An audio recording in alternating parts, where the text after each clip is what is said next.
Shalom warga kerajaan, tema kita berbicara tentang orang-orang muda yang dipakai oleh Tuhan. Ada seorang muda yang luar biasa tapi jarang diceritakan, yaitu Jonathan bin Saul. Seringkali kalau kita bicara melawan orang Filistin, selalu yang diceritakan bahkan di sekolah minggu, Rocky dan sebagainya adalah David anak Isai. Tapi kita lihat di sini dalam 1 Samuel 14, dia yang memulai peperangan melawan tentara Filistin. Dan jangan lupa ayat sebelumnya dikatakan orang Israel tidak punya senjata. Ya, tidak punya senjata, hanya Saul dan Jonathan yang punya pedang dan tombak. Dan saat itu dia berkata kepada seorang yang lebih muda lagi, ya, yang masih remaja, yaitu his armor bearer. Saya percaya Jonathan masih muda waktu itu, karena dia ya contemporary daripada David, kurang lebih ya usia 20 karena dia sudah jadi tentara. David lebih muda. Tetapi yang pembawa senjatanya ini ternyata yang lebih muda lagi. Jadi jangan anggap mau dianggap rendah sekalipun kau muda. Dan dia berkata, mari kita menyeberang. Mari kita tantang tentara Filistin. Sementara yang lain sedang sembunyi. Tuhan sedang memberikan spirit semacam Jonathan dan pembawa senjatanya, his armor bearer. Dan saat itu saudaraku, Filistin ada di seberang sana. Dan untuk pergi ke sana harus yaitu naiki tebing yang sangat tinggi dan sangat berbahaya sekali. Dan di situ ada 2 lamping gunung di mana saudaraku itu lorong yang sempit dan itu tempat yang baik untuk duel. Dan apa yang terjadi? Dia berkata pada pembawa senjatanya, nanti kalau orang Filistin berkata, naiklah kemari. Itu hal yang paling bodoh yang bisa dilakukan seorang tentara. Itu tanda bahwa Tuhan telah memberikan kemenangan pada kita. Apa yang hilang daripada kita? Holy boldness. Daring. Apa yang saya belajar dari Bapak rohani saya? Saya dulu his armor bearer.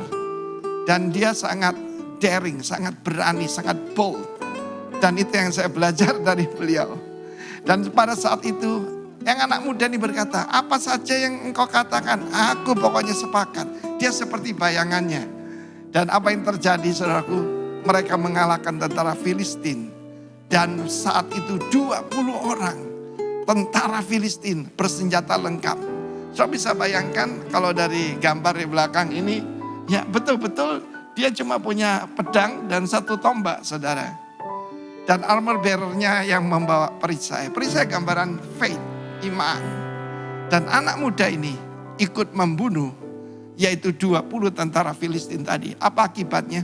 Mereka semua mengalami kegoncangan luar biasa. Bahkan bumi bergoncang. Saya heran kisah ini kok jarang diceritakan. Dan hari ini saya ceritakan pada saudara bahwa Tuhan sedang akan memakai Jonathan dan di armor bearer itu. Kenapa namanya gak disebut? Put your name kepada dia. Karena itu cari seorang pemimpin rohani yang punya holy boldness, keberanian karena benar, keberanian karena kekudusan. Belajar pada dia, jadi bayangannya. Dan kamu akan mengalami dipakai oleh Tuhan secara luar biasa. Apa pesan moral daripada tentara dari cerita ini?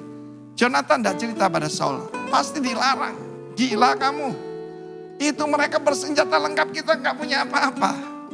Tetapi dia berkata, orang Filistin adalah tidak berhak untuk dapat kemenangan. Filistin artinya imigran. Dan dia berkata, Filistin yang tidak bersunat. Dia berkata, aku masih muda. Tetapi aku bersunat artinya, aku punya perjanjian dengan Allah pencipta langit dan bumi, yang berkuasa atas langit dan bumi, dan Allah yang memberikan kemenangan. Saudara yang kasih Tuhan, maybe gereja Tuhan dalam keadaan seperti ini, tidak banyak yang punya senjata. Itu firman Tuhan. Dalam hidup ini yang kita butuhkan adalah kuasa daripada firman Allah. Dan saya percaya pada saat itulah hati daripada tentara Filistin jadi gentar.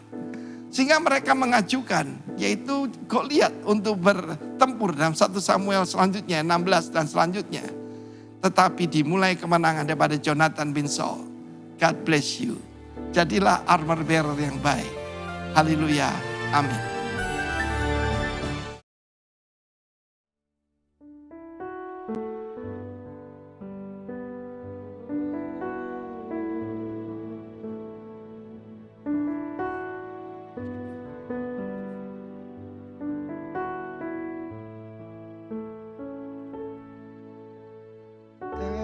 sebatas lagu, tak sebatas perlu ku datang Tuhan. Tak hanya berkat-Mu menyentuh hatimu, rinduku Tuhan. Selidiki hatiku, apa ku sungguh mengasihimu. Tuhan, ini yang ku punya, kehidupan yang telah Kau beri. Kasih-Mu buatku mengerti, hidupku ini lagu cinta untuk-Mu.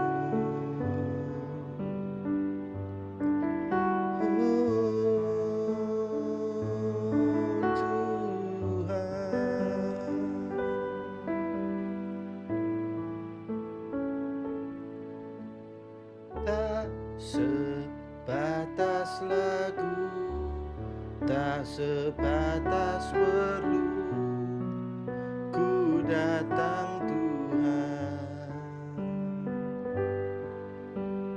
Tak hanya berkat-Mu menyentuh hatimu, rinduku Tuhan. Selidiki hatiku, apa ku sungguh mengasihimu. Tuhan, ini yang ku punya, kehidupan yang telah Kau beri. Kasih-Mu buatku mengerti, hidupku ini lagu cinta untuk-Mu. Tuhan, ini yang ku punya, kehidupan yang telah Kau beri. Kasih-Mu buatku mengerti, hidupku ini lagu cinta untuk-Mu.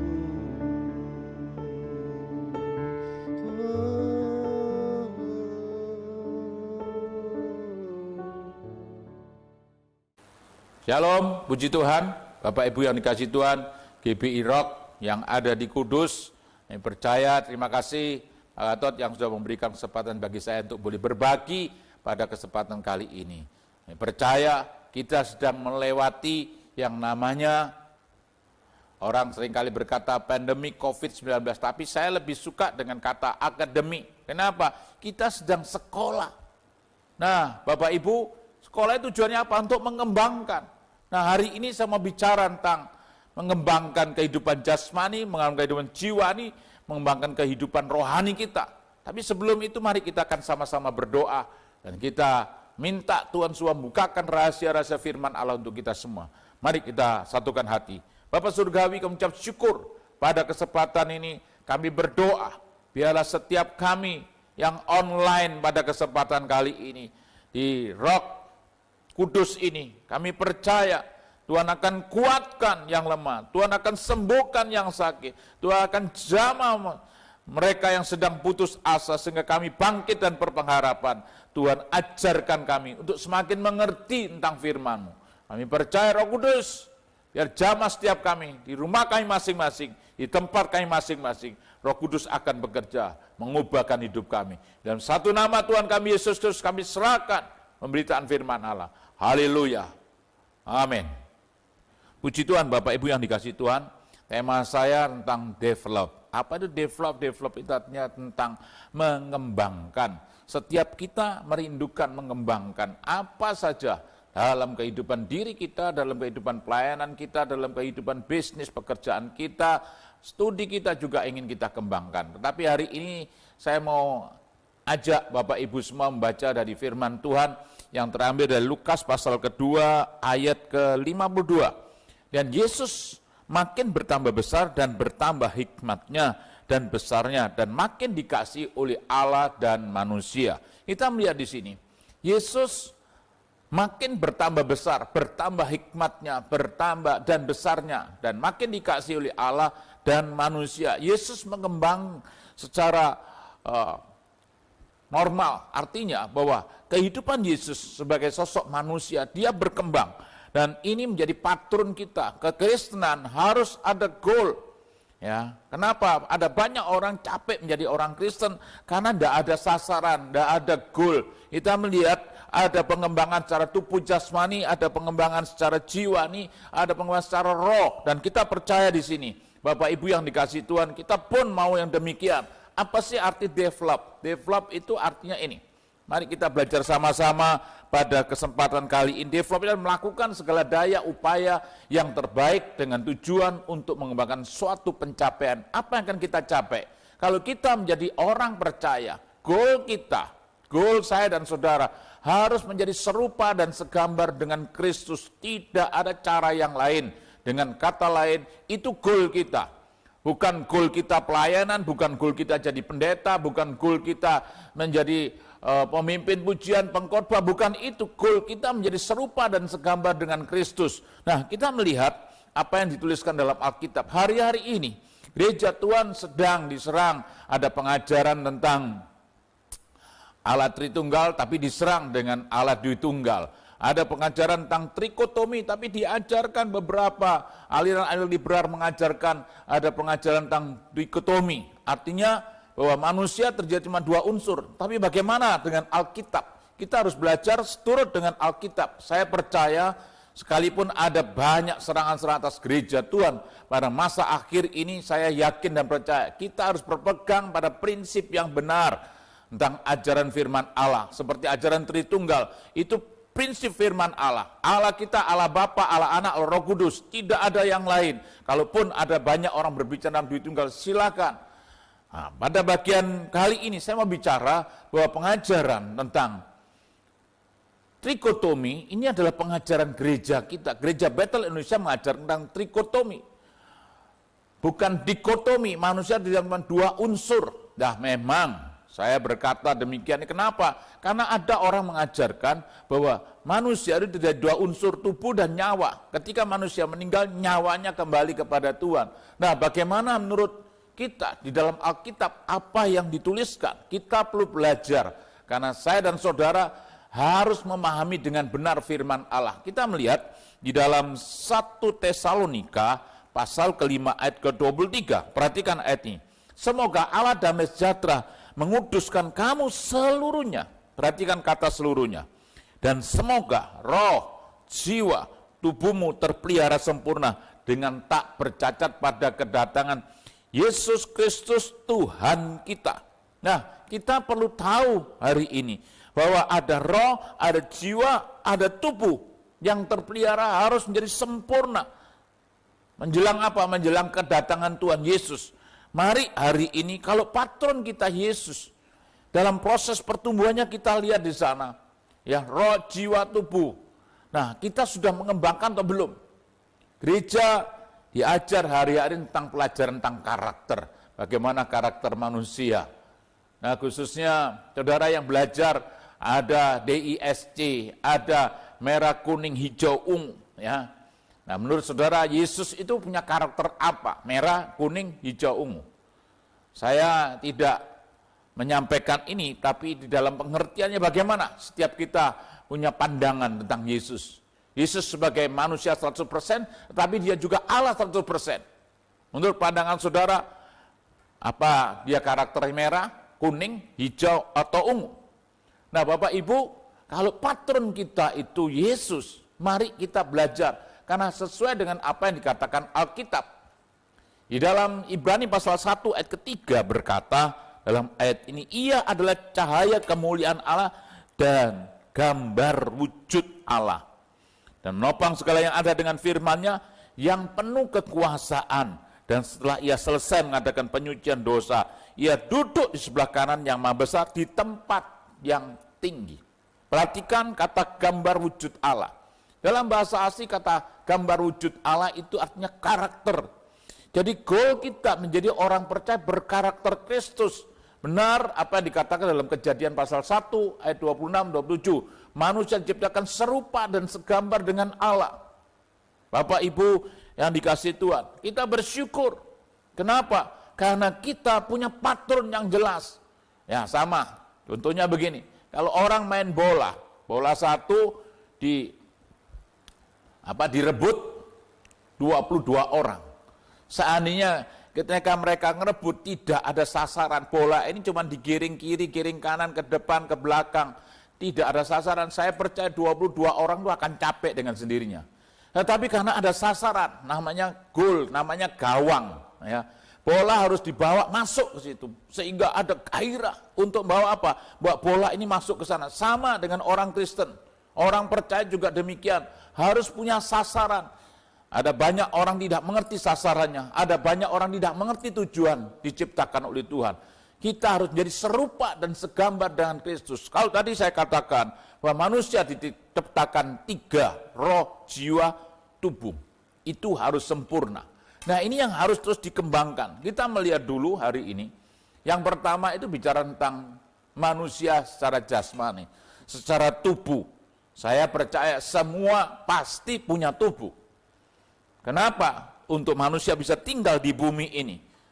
Dalam Alkitab Kejadian 2 ayat ke-7 berkata, ketika itulah Tuhan Allah membentuk manusia itu dari debu tanah dan menghembuskan nafas hidup ke dalam hidungnya.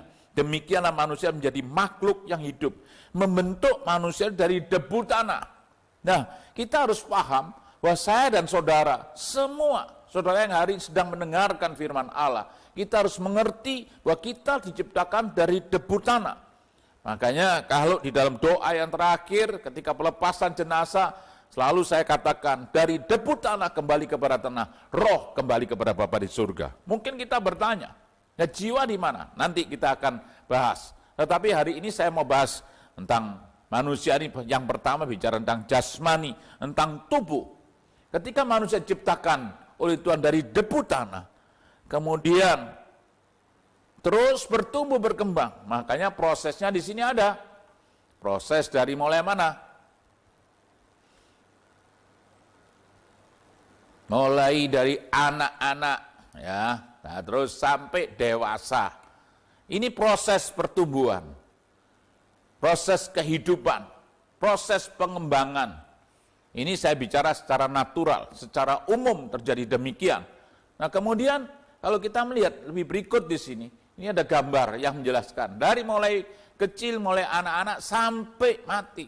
Nah sayangnya, gereja itu kadang-kadang dibutuhkan 2 bagian saja.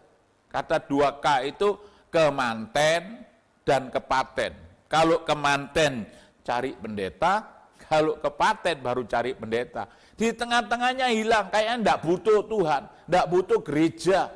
Ya, Bapak Ibu, jangan sampai terjadi hari ini atas kita semua yang sedang online, yang sedang mendengarkan ini. Karena saya dan saudara membutuhkan Tuhan. Karena ada banyak orang tidak paham, tidak mengerti. Wah, tapi kalau mau jadi kemanten, waduh aktif minta ampun. Ya, kenapa? Karena kalau tidak datang takut tidak diberkati. Saya beritahu yang berkati bukan pendeta. Pendeta dia hanya pelaksana dari sakramen pernikahan. Yang berkat itu Tuhan. Sama, kepaten juga begitu. Pikirnya pendeta itu yang buka pintu surga. Yang buka pintu surga itu saudara. Kalau tidak percaya Yesus, nah kita tidak bisa berbuat banyak. Makanya Yesus berkata, kepadamu aku telah berikan kunci. Ada kunci-kunci, termasuk kunci dari alam maut ada pada kita hari ini. Makanya setiap kita yang percaya kepada Tuhan, saudara yang buka sendiri. Tapi kalau seringkali saya melihat, saya menggembalakan Di kota Mojokerto, ya kalau dihitung-hitung baru tahun 89, 88 sampai hari ini ya baru 33 tahun lah. Tetapi saya punya banyak pengalaman, banyak orang membutuhkan gereja ketika dia mau jadi kemanten. Sudah itu hilang, ditanya alasannya 1001 macam alasan. Baru kalau ketemu lagi sudah kepaten. Bapak Ibu, ayo kita hari ini yang sedang online, jangan lakukan itu. Saya percaya kita semua yang sedang online tidak membutuhkan gereja pada waktu kemanten dan kepaten. Kita membutuhkan gereja dan Tuhan itu setiap waktu. Sama begini loh. Pohon itu butuh tanah supaya pohon itu hidup.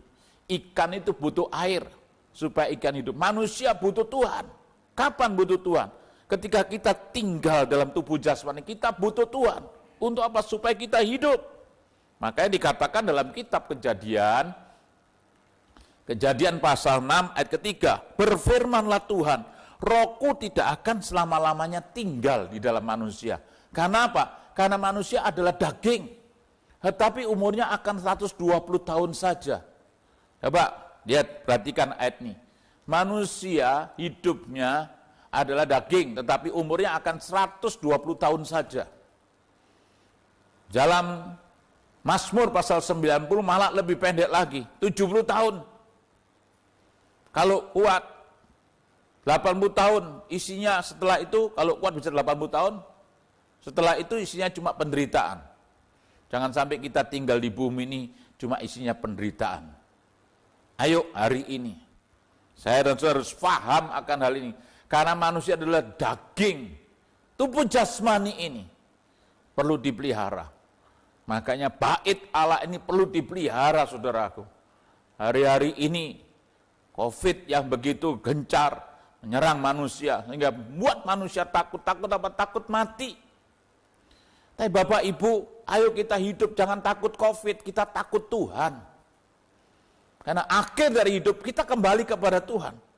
Nah kalau dikatakan karena manusia adalah daging, umurnya 120 tahun saja, ya kalau bicara tentang usia Tuhan yang tahu.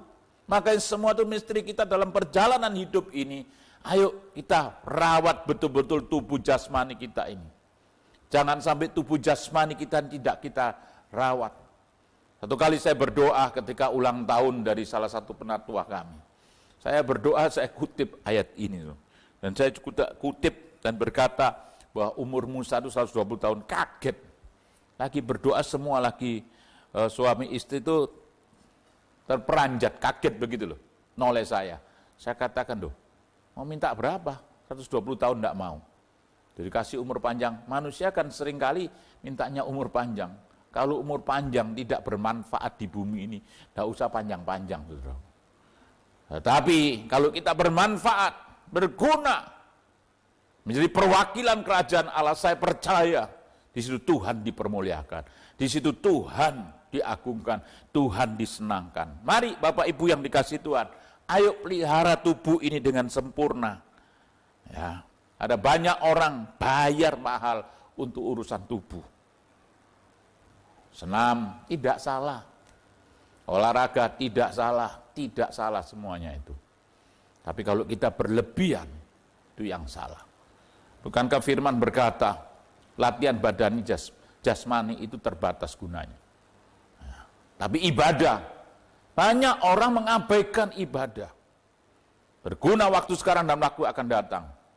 Kadang-kala saya sebagai gembala selalu mengingatkan, kalau usia-usia tertentu, jangan dipaksakan tubuh ini untuk olahraga yang sudah ritmenya tidak teratur. Seperti sudah usia 50, wah itu masih kencang basketnya, 50 lebih sudah masih sepak bola. Saya sampaikan, tubuh itu harus dijaga, bait Allah dijaga, sehingga saya dan saudara bisa menikmati berkat Tuhan. Yang kedua, kalau kita melihat manusia jiwani, katakan dalam ayat ini, dan Yesus makin bertambah hikmah dan besarnya dan makin dikasihi oleh Allah dan manusia. Jiwa ini dipakai untuk manusia bisa berinteraksi dengan manusia. Ketika di bumi manusia butuh berinteraksi, makanya butuh jiwa jiwa atau nyawa. Nah, ini yang ingin saya sampaikan dengan lebih jelas lagi, bahwa bagaimana Alkitab berkata, karena nyawa makhluk ada di dalam darahnya, dan aku telah memberikan darah itu kepadamu di atas mezbah itu untuk mengadakan perdamaian bagi nyawamu. Karena darah mengadakan pendamaian dengan perantaraan nyawa. Perhatikan nih, nyawa makhluk ada di dalam darah. Makanya kalau manusia kehabisan darah, meninggal. Makanya bangsa Israel dalam perjanjian lama katakan dilarang makan darah. Bahkan dalam Kisah Rasul pasal 15, keputusan para rasul dan keputusan Roh Kudus juga tetap melarang. Makanan yang dipersembahkan berhala, darah itu dilarang. Kenapa kok darah? Karena darah itu hubungan dengan nyawa, kehidupan. Nah, Bapak Ibu yang dikasih Tuhan, seringkali kita bicara tentang nyawa, kehidupan ini itu bicara tentang pikiran, perasaan, dan kemauan. Ada banyak orang untuk urusan jiwa, dia berani juga bayar mahal. Oh iya, kita mungkin itu bicara hobi. Ya. Ada orang karena hobi berani bayar mahal karena hobinya. Hobinya apa? Hobinya itu mancing. Tidak apa-apa, tidak dilarang, saudaraku. Mancing tidak dilarang. Tetapi kalau sampai berkelebihan mancing, wah ini yang repot. Ada hobinya pelihara burung, tidak dilarang, tidak ada orang larang.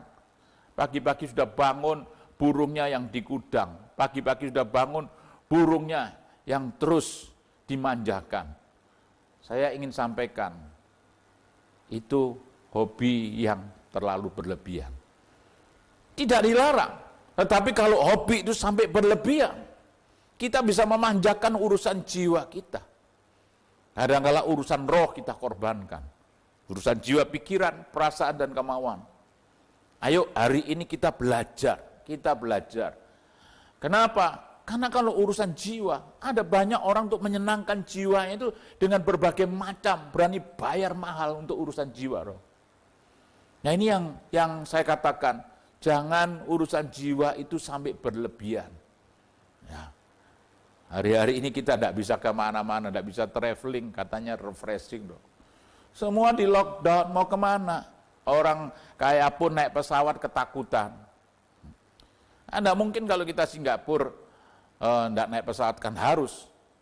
Saya punya teman, dia punya rumah di Surabaya, dia juga punya rumah di Singapura. Saya tanya, kapan ke Singapura? Waduh, sudah setahun lebih tidak pernah ke sana. Kenapa? Karena merasa ketakutan jiwanya. Ada banyak orang hari-hari sedang terancam urusan jiwanya. Tetapi seringkali kalau tidak ada ancaman, kan ancamannya karena COVID. Kalau tidak ada ancaman, kita ini kadang-kala untuk urusan jiwa itu sampai kita bisa kemana-mana. Ya.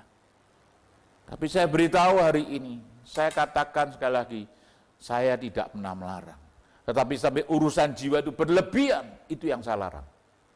Kenapa sih saya larang? Karena bicara urusan jiwa, pikiran, perasaan, kemauan kita ini, kita hanya ngikuti kesenangan dunia, kita hanya ngikuti kesenangan di dalam diri kita, tetapi kita lupa Tuhan. Mari kita belajar, karena firman Tuhan berkata di sini. Di dalam 1 Korintus 15 ayat 50 berkata, saudara-saudara, inilah yang hendak kukatakan kepadamu, yaitu bahwa, perhatikan, daging dan darah tidak mendapat bagian dalam kerajaan Allah. Dan bahwa yang binasa tidak mendapat bagian dalam apa yang tidak binasa. Jadi daging dan darah itu tidak mendapat bagian dalam kerajaan Allah. Itu semua dipakai ketika kita hidup di bumi ini. Makanya dijaga kehidupan jasmani kita, dijaga kehidupan jiwani kita. Jangan sampai kita terperosok dalam dosa, jangan sampai kita terbawa oleh hawa nafsu kedagingan kita. Kita harus bawa dan arahkan kepada Tuhan. Karena daging dan darah tidak mendapat bagian dalam kerajaan Allah. Tapi berapa banyak saudara, karena urusan daging, urusan darah, urusan nyawa ini, jiwa, kita perjuangkan mati-matian. Bapak Ibu yang dikasihi Tuhan, kalau kita mau mengembangkan memang semuanya harus dikembangkan, tapi jangan sampai berlebihan. Karena ada satu urusan yang harus dikembangkan, dan itu akan kembali kepada yang memberi. Mari Bapak Ibu yang dikasihi Tuhan, hari ini saya ingin ajak kita belajar tentang hal yang ketiga di sini. Hal yang ketiga ini bicara tentang manusia rohani. Di dalam Kejadian pasal 2 ayat ke-7. Ketika itulah Tuhan Allah membentuk manusia itu dari debu tanah dan menghembuskan nafas hidup ke dalam hidungnya. Demikianlah manusia itu menjadi makhluk yang hidup. Perhatikan ayat ini. Ketika manusia dibentuk dari debu tanah, dihembuskan nafas hidup. Kata menghembuskan itu dalam bahasa asing yatsar. Artinya disempurnakan. Kalau binatang itu hanya dua unsur, tubuh dan jiwa. Ya. Tapi manusia ada unsur rohnya di sini. Nah, jiwa binatang dan jiwa manusia itu beda. Jiwa binatang tidak akan pernah berkembang. Jiwa manusia bisa berkembang, pikiran, perasaan, kemauan bisa terus berkembang. Satu hal yang hari ini saya ingin tambahkan, rohani. Unsur roh ini yang harus terus diperjuangkan. Kenapa, Pak? Ya, karena unsur roh ini yang penting bagi saya dan saudara. Ketika Tuhan mengembuskan nafas hidup ke dalam hidupmu, artinya bahwa manusia disempurnakan karena manusia punya roh. Nah, inilah bedanya. Binatang nggak bisa cari Tuhan, Bapak Ibu. Jadi tidak ada persekutuan doa. Semua yang hadir itu kucing-kucing. Semua yang hadir itu monyet-monyet, tidak ada. Kenapa? Karena binatang itu tidak bisa cari Tuhan. Manusia entah benar entah salah bisa cari Tuhan. Tapi bersyukur pada kesempatan kali ini kita bisa mendengarkan firman Allah. Dorongan Tuhan begitu kuat untuk manusia cari Tuhan. Makanya dia datang ke gunung katanya ada Tuhan. Dia datang ke kuil katanya ada Tuhan. Dia datang ke tempat tertentu katanya ada Tuhan. Tapi saya beritahu hari ini, upaya manusia telah gagal. Tapi Tuhan lewat Yesus Kristus datang ke dunia mencari manusia yang terhilang. Saya dicari ketika saya dalam keadaan kesendirian, putus asa, ketemu Tuhan. Hari ini bersyukur semua kita yang mendengarkan di online ini sudah ketemu Tuhan, ditemukan Tuhan. Sehingga kita tidak perlu cari ke sana kemari. Bapak Ibu, ayo semakin kita memahami hidup itu butuh Tuhan. Makanya ketika dihembuskan nafas roh ini, manusia berbeda, saudara. Manusia, saya dan saudara jadi berbeda. Ada tubuh, ada jiwa, ada roh. Nah, memang tubuh itu tambah lama bisa tambah lemah. Benar kata Alkitab. Paulus berkata di sini dalam 2 Korintus 4 ayat 16, sebab itu kami tidak tahu tetapi meskipun manusia lahiriah, ya manusia jasmani tadi semakin merosot.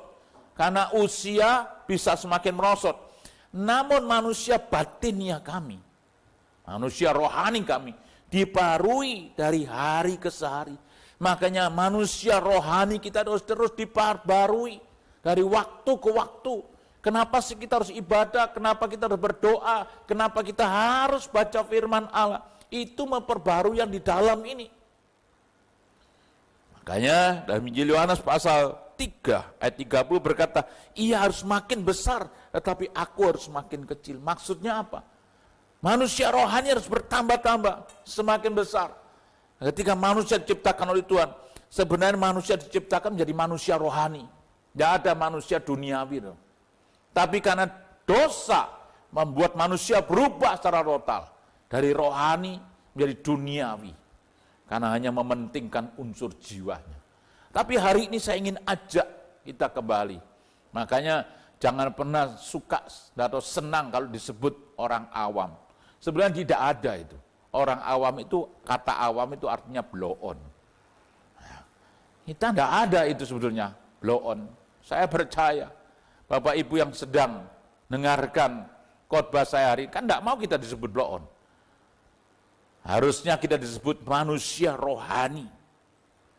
Sehingga saya dan saudara harus memahami, kita ini harus jadi manusia rohani yang memiliki jiwa dan tinggal dalam tubuh jasmani.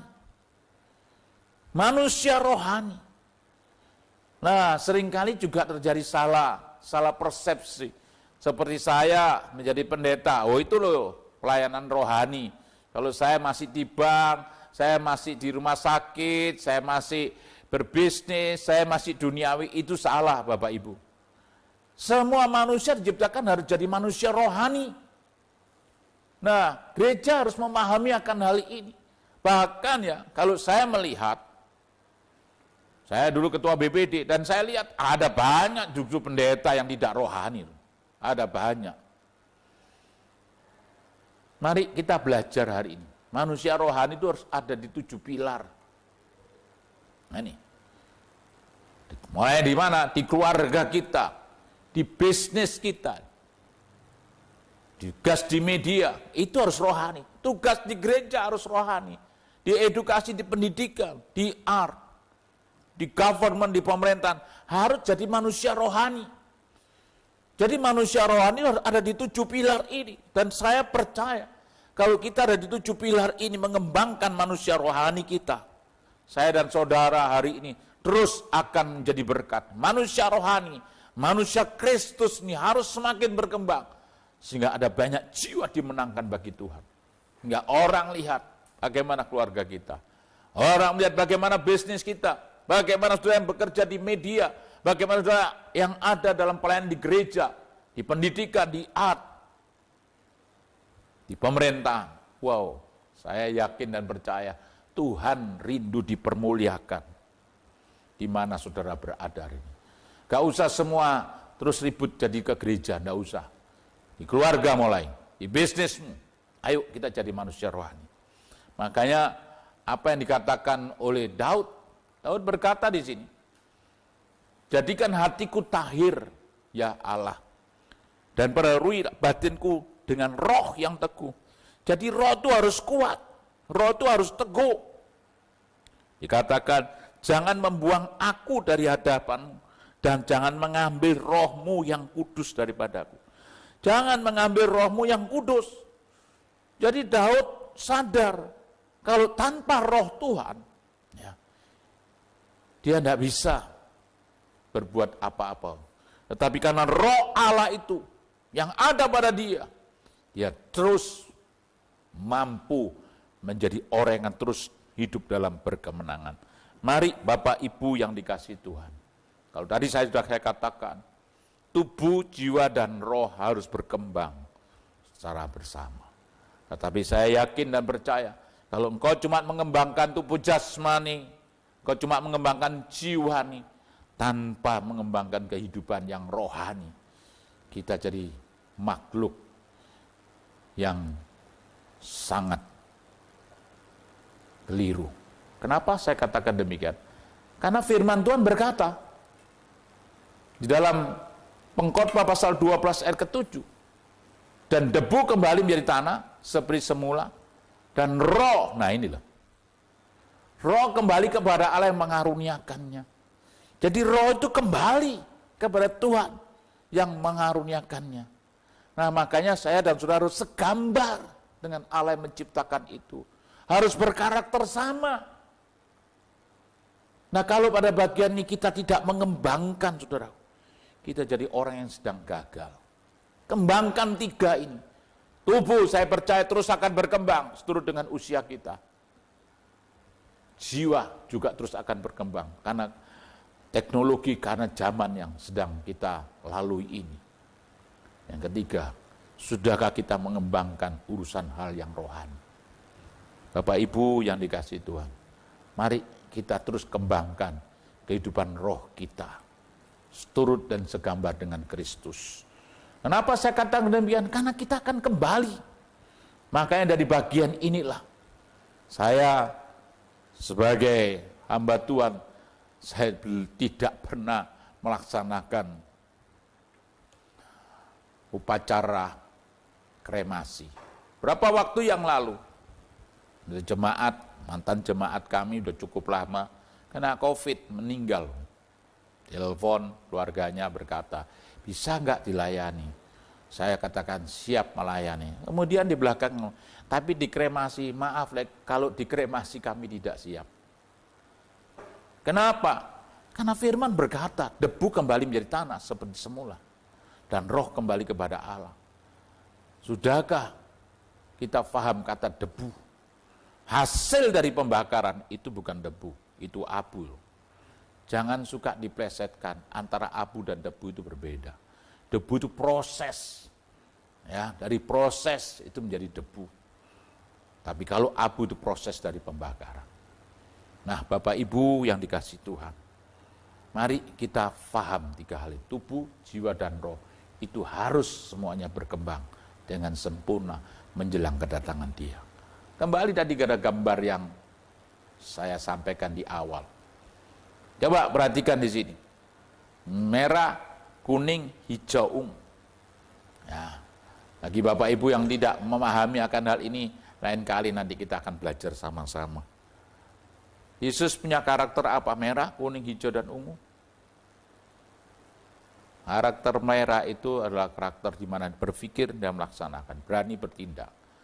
Karakter kuning, orangnya dibangun relasi. Karakter hijau itu lebih banyak mengalah. Karakter ungu itu orang yang punya konsep, punya ketelitian. Coba perhatikan ini. Menurut saudara tadi, Yesus punya karakter apa? Merah pasti ada.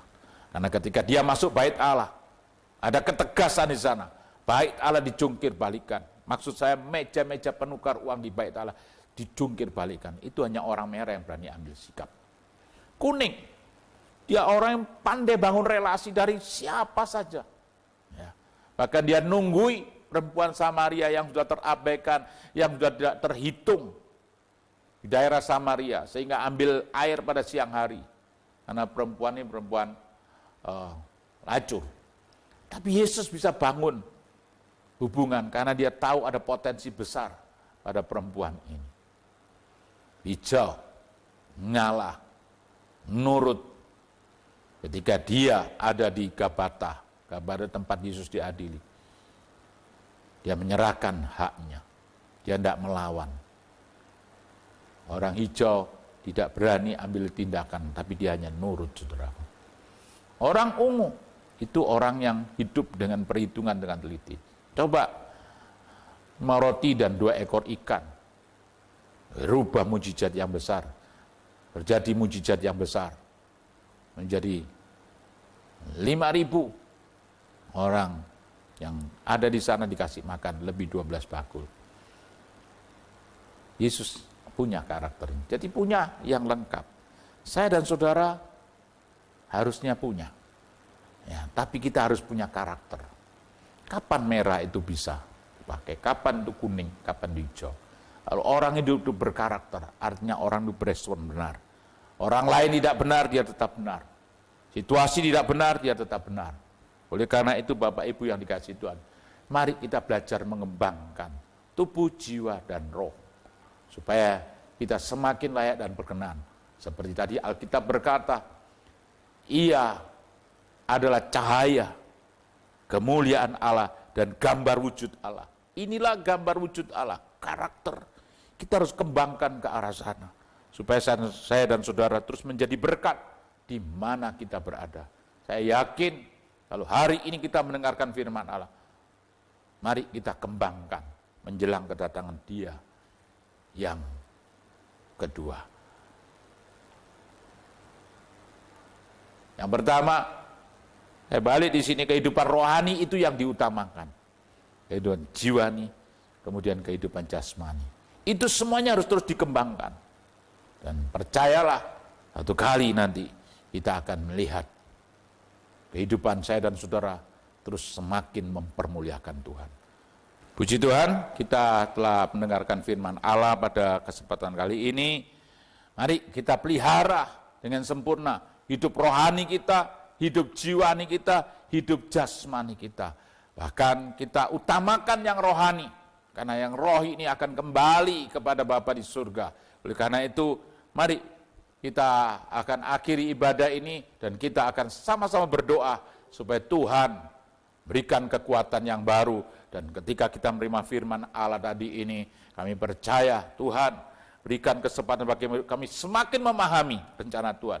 Bapak Surgawi, kami ucap syukur pada kesempatan kali ini Tuhan memberkati kami, biar firman-Mu sudah dibukakan rahasia untuk kami, supaya kami bangun kehidupan yang rohani, kehidupan jiwani, jasmani secara seimbang. Dan kami percaya Tuhan, Roh Kudus akan tolong kami dalam setiap kehidupan kami. Kami percaya kami tidak takut dengan COVID-19, tapi hidup kami dibuat takut kepada Tuhan. Berkati GBI Rock yang di Kudus ini, terus menjadi jawaban untuk kota ini. Dan kami akan menjadi berkat di 7 pilar di mana kami berada di sana. Dan kami yakin dan percaya, jadikan kami manusia-manusia rohani yang menyenangkan hati Tuhan. Berkati hamba-Mu, Bapak Pendeta Gatot dalam seluruh kehidupannya, supaya hari ini berkat Tuhan turun atasnya, atas keluarganya, atas pelayanannya, atas kami semua pada kesempatan kali ini. Biar berkat Allah Bapa, Allah Anak, Roh Kudus turun atas kami,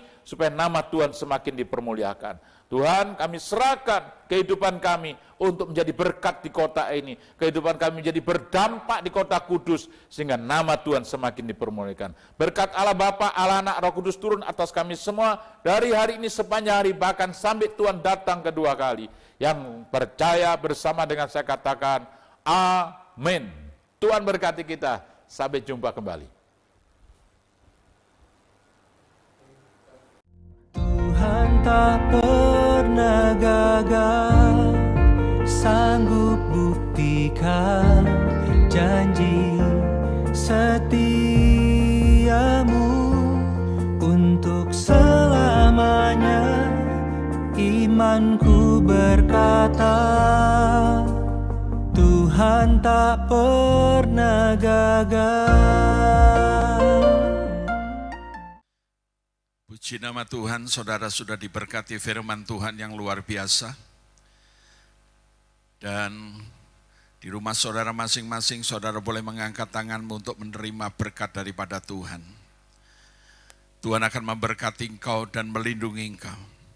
Tuhan akan menyinari engkau dengan wajah-Nya dan memberikan kepadamu kasih karunia. Dan Tuhan menghadapkan wajah-Nya kepadamu, memberikan kau damai sejahtera, kekuatan yang melimpah-limpah, mulai hari ini sampai selama-lamanya. Di dalam nama Tuhan Yesus, amin.